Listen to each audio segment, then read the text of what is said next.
Hi everyone. In this video, we're going to take a look at how to enroll in Andamio. I'm on the Andamio page. This is on the pre-prod network, but you can do the same on the mainnet, which would be just app.andamio.io. And you'll notice that I'm not logged in. So I'm going to go to click on Browse Courses.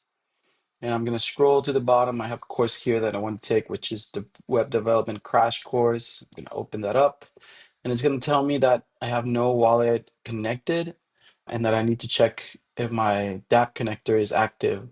Otherwise, I won't be able to connect my wallet. If I don't have my wallet connected, app won't know if I already have an access token. So it's going to tell me to mint an access token. You can go ahead and click here and it's just going to redirect you to a login screen. So you can connect your wallet. If you don't have an Andamio token, it's going to prompt you to mint one. If you do, well, then it's no problem. You'll just be able to proceed like you'll see now. Just going to sign this transaction to log in with my wallet.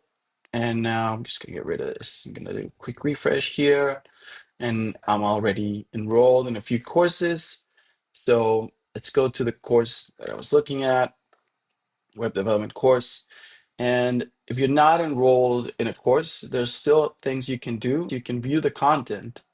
Like I can go here and look at the lesson, and that's fine. I can use the Noster chat if I want to message the course creator about anything. I can view the assignment. So you can basically audit the course. But if you want to get credentials from the course, you do need to enroll. If you want to submit the assignment, you need to enroll to do so. What do we do to enroll? We're going to go over here and click on the enroll button. And that's just going to open up a modal, and I'm going to need to sign a transaction to enroll. You can see here that there's a breakdown of costs, just like in any transaction. And notice that there's a refundable deposit. You'll get that back once you finish the course or you unenroll, which we'll look at in future videos. But anyways, I'm just going to sign this transaction to enroll. And it's going to tell me that I'm now enrolled in the course. And what this does is just it allows me to submit assignments, which we'll look at in another video. So that's it for now. Thank you guys for watching.